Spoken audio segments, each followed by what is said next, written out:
Hey friends, today I want to talk to you about the story that you've listened to called Wanda's Roses. If you haven't listened to it yet, go over to the other assignment and listen to it and then come back and do this activity. This is just the sweetest little story about Wanda. She's a little girl, probably around your age, and she lives in a town. And there is a empty lot or a piece of land in her little neighborhood area that nobody lives on, and people have dumped a lot of junk on it, and it just looks really bad. And I'm sure you've seen some of these around our town. Well, it just really bothered Wanda, and you'll notice this little stick that she just insisted was going to keep blooming roses. Well, it never actually bloomed real roses, but Wanda, along with the help of her community and neighbors, did make a difference and did make something positive about this with this book. So I just want to talk to you about a few noticings that I had with this story. In the beginning, or before, the empty lot was full of trash. It just looked really junky and had old stuff, and the grass was all grown up, and it just really didn't look very nice.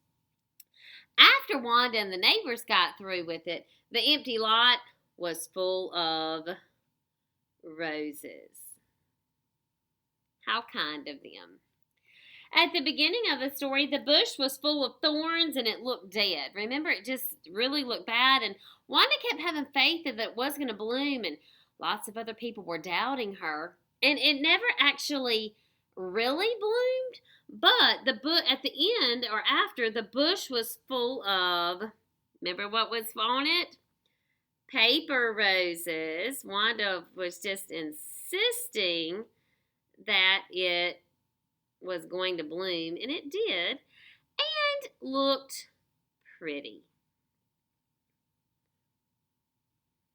So a big difference. In the beginning, before, the bush was full of thorns and looked dead. At the end, it was full of paper roses and looked very pretty. And then at the beginning, no one liked this lot. But at the end, after Wanda and all her neighbors got finished with it, everyone loved it. And so a big change that they made in their community. And you can make a change in your community. Wanda's a little girl just like you. Maybe the next time you're walking around your neighborhood or your area, you might see some trash. You can pick it up or clean it up or just do something kind for somebody and make your neighborhood a better place to live. Okay, for a seesaw assignment today, there's going to be a quiz. It looks like this. It's multiple choice, just like some others that you've done. You have to read the story and then circle the answer. The other part of today's lesson is back here behind me. We're going to talk about the author's purpose. Now, the author is the name of the person who wrote the book, wrote the words to the book.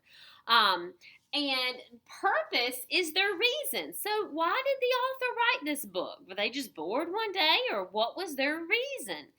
Well, in most cases, there are 3 reasons that an author writes a book. There are more, but mainly there are 3. And today I want to teach you the author's purpose is as easy as pie. Do you see how I have P-I-E here? These pictures of pie. Well, what does PI have to do with reading? Well, it's just an acronym to help us remember. P stands for persuade. Sometimes an author tries to persuade you to do something. That means try to talk you into it. Try to influence you into doing something. Try to talk you into it. Tries to convince the reader to do something or to agree with him or her, okay? And then another reason that an author might write a story is to inform you. That's the I for pie. Inform you. That means the author is giving true information, giving you facts, telling you about something. It's not really like a story. It's really like just giving you information about a topic. These are generally your nonfiction books.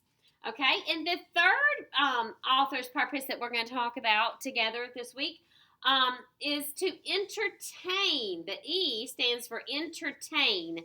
Now, you probably heard the word entertainment or entertain. Entertain just means for fun, just for the fun of it.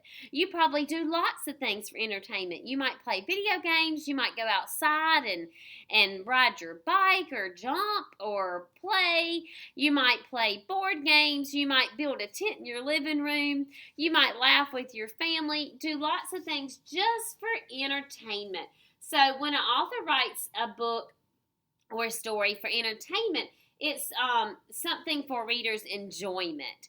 So I have 3 different stories that we're going to decide quickly on which ones they are. So listen to this one.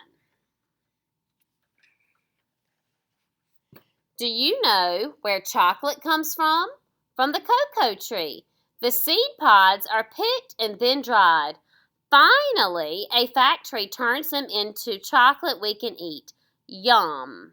Is the author's purpose to persuade, inform, or entertain? Well, they're not trying to get me to do anything, and it really wasn't like just for fun, but they were informing us or giving us information about where chocolate comes from. So this one would be I for inform. Okay? Next story is,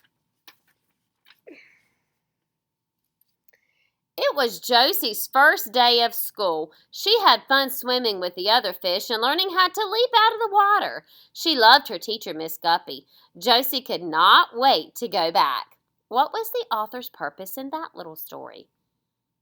They're trying to get you to do something, persuade you, inform you, or entertain you. That's entertain. That was a story about a little fish. It was a made-up story. And then the last one says this. Trains are one of the best ways to travel.